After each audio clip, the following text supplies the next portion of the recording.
Good morning and welcome to Eat All to the World. Doing talks with Tyler. And Raymond here. Hello, everyone. And today we're going to talk about something a little bit different. It's related to anime, but it's also related to music more so. And this is talking about virtual concerts and virtual singers. Cool. Yeah, it's actually pretty cool. Now, if you don't know, what is a virtual concert?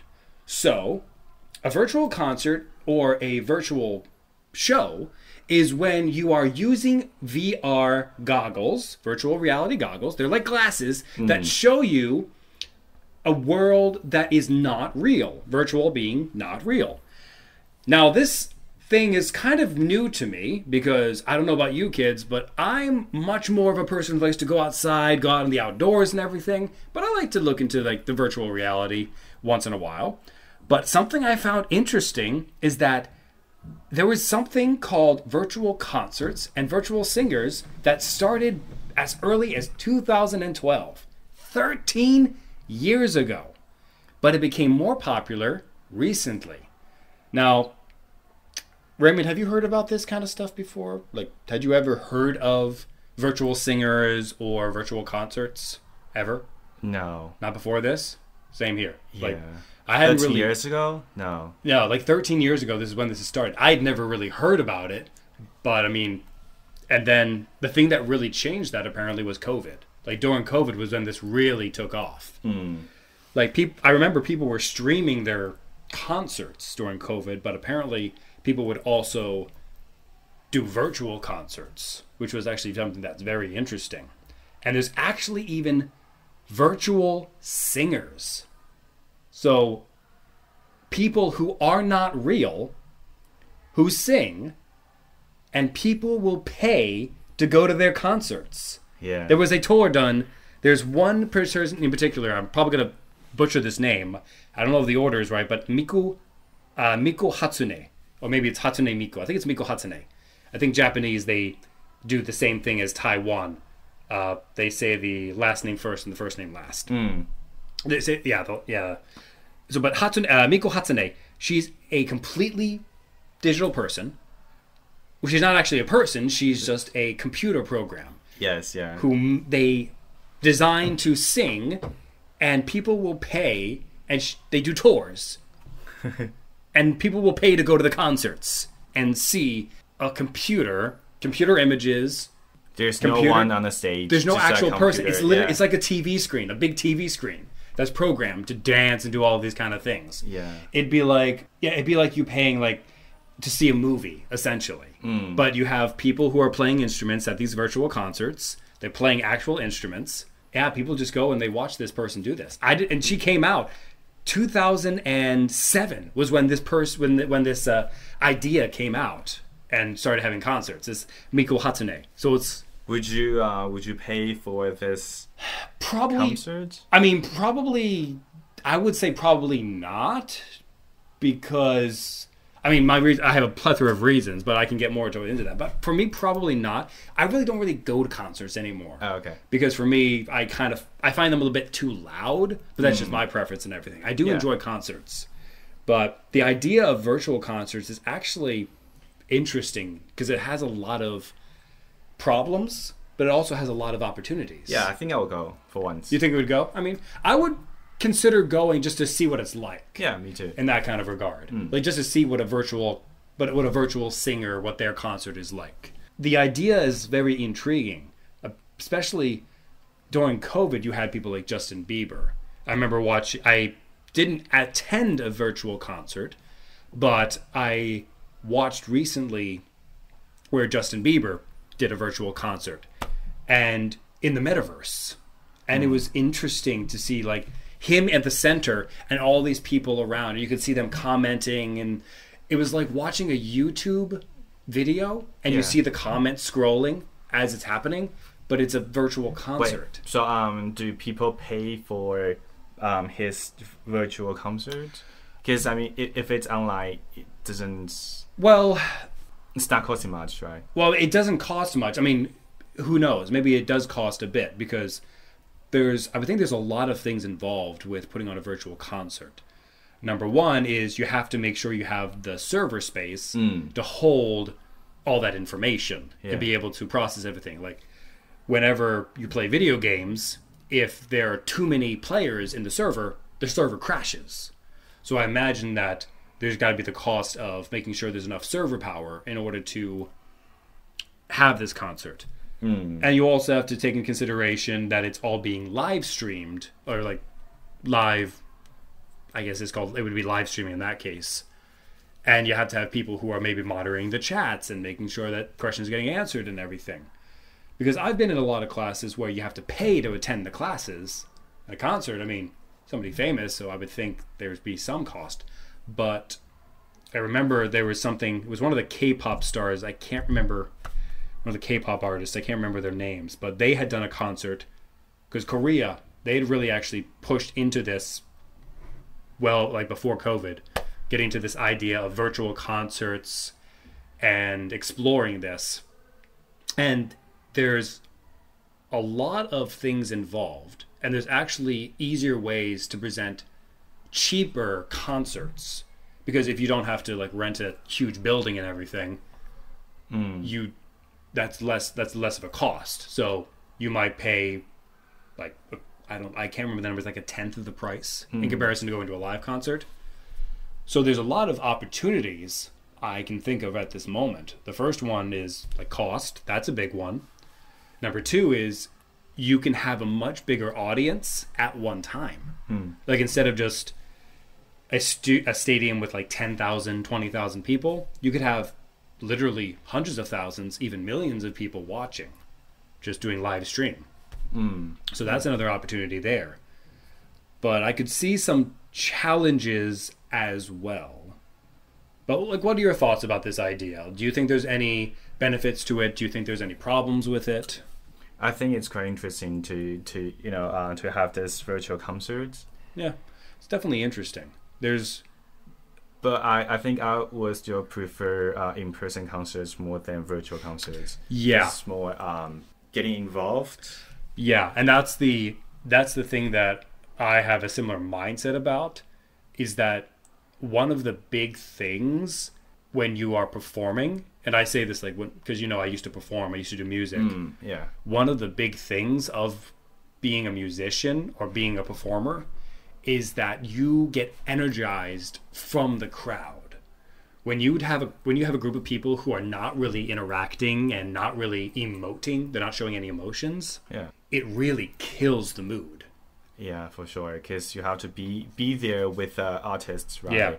Yeah. I remember this was years ago. Like when I first started, I was doing a job, and there was a bunch of dancers, break dancers, and I remember they said something so perfectly that it just encapsulates the idea of music in performance and just performing in general. The louder the louder the people cheer, the louder the audience cheers, the better the performance. True. And that's something that, like what you said, there's not much interaction. So if you're a performer and you get really energized by the audience, you're not going to get that same feeling from this. Just because it's a very different feeling. Being in a video call, because essentially virtual concerts are pretty similar to a video call, at least at this time. Technology could change that. It's going to be an adjustment. And I think I remember seeing that in an interview with this K-pop band that did a virtual concert, and they said it took them getting used to, because there wasn't the fans right there in the room. It was like an empty stadium, and they were just live streaming to a bunch of fans. And they could see the fans in a way, but it was just not the same. There wasn't the loud volume, the echoing of the stadium with the cheers of the fans. There wasn't the screaming. There wasn't the reverb of the music. There wasn't any of that. It was just really quiet. So that's the thing for me, is that if I go to a concert, I want to have the energy, the electricity. But I mean, not everybody enjoys that. You have the introverts and the extroverts, the 内向 and the 外向. Yeah. People who, like the 内向, like being in big crowds, they don't necessarily enjoy that. They feel terrified. Yeah, no, it feels terrifying.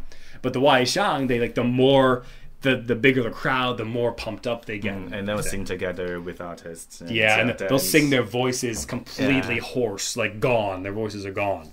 So like, it's the challenge is you don't have as much energy because of the lack of person-to-person interaction going on. I think another thing that comes to mind, my challenge is like jobs. Especially with the idea of virtual singers. The idea that, like you said earlier, you mentioned a singer, I think it was a Madonna or something. You mentioned a singer and you were like, oh, well, looks like they're out of a job. And Katy Perry. Katy Perry. I mean, that's very true. Like, if people come to prefer virtual singers over real singers, because virtual singers, they don't make mistakes. I mean, unless the computer glitches. Perfect pitch. They'll have perfect pitch, And I remember this being something in the anime Sword Art Online, where there was a very popular virtual singer, and she was like the most popular person. Like, she was an actual person, but she was the most popular in the world in that anime. And it's kind of like, if we get to that world where virtual singers who are perfect pitch, they always look perfect because they're fake. Like, you can make them look like whatever you want. You can make them sound like whatever you want. People develop that sense of not wanting imperfect people to do things. Then, I mean, people could very much lose jobs. Now, I happen to think that there is something about humanity that people still desire. Like you mentioned, person-to-person interaction. We still want that. True. Human beings, they like to connect and they like to interact. Even though people can be terrified of it, it's part of what humans are supposed to do. I mean, that's why one of the most hurtful things that can happen is you lose interaction with everybody else. But anyway, so like loss of jobs. You can have the singers can lose their jobs. Musicians could lose their jobs. Right? I mean, staff as well, but it's like what we talked about before for every loss, there's an opportunity. Like you mentioned the staff. Well, if you're doing a virtual concert, you're going to have somebody who's looking like engineers or people who are designing the look. You could have like graphic designers, those kind of people. Yeah. So there's always opportunities you could have. And if we ever think about it, like when Zoom was a big thing, when people would jump on Zoom or Google Meets and everything, you would have people who would jump on the call who aren't supposed to be there, and then you have to kick them off. Well, I mean, if you got a big enough venue, maybe you could have people whose job is just to kick people who aren't supposed to be on the server and just kick them off. So, I mean, there's always job opportunities. Every loss of a job, there's always an opportunity that could be made. Yeah. But it's just thinking creatively to find that opportunity. And even some jobs like that, Miku Hatsune, her concerts had real live musicians playing with her. They didn't have virtual like machines.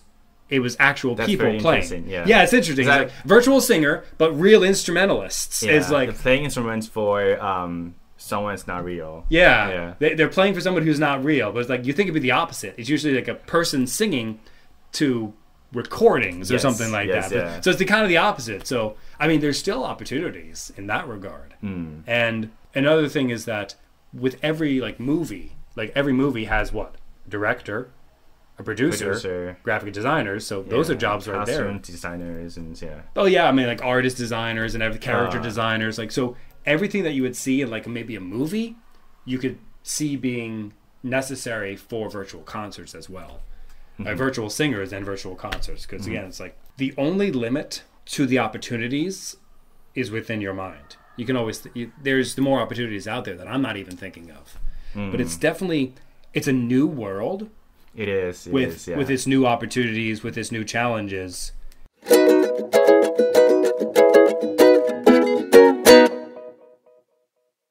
The words of the day. So, kids, that's all we're going to be talking about for today. This has been Talks with Tyler and Raymond, and I'm Tyler. And I'm Raymond. And see you next time. Words of the day. Our first word is virtual. 虚拟. Virtual is something made by computers to look real, but it's not actually there. Examples. I play virtual games daily. Our second word is reality. 现实. Reality, the way things really are. Not just how we imagine them. It includes everything that exists in the real world. Example sentences using the word reality. Reality can be surprising sometimes. He faced reality after the exam. The last word is entertainment. 娱乐 Entertainment just means fun things to watch or do. Example sentences include, music is my favorite form of entertainment. They enjoy entertainment at the park. And those are our words for the day, kids. But before we go, I want to leave you with this one question. How do you think virtual reality could make concerts cooler?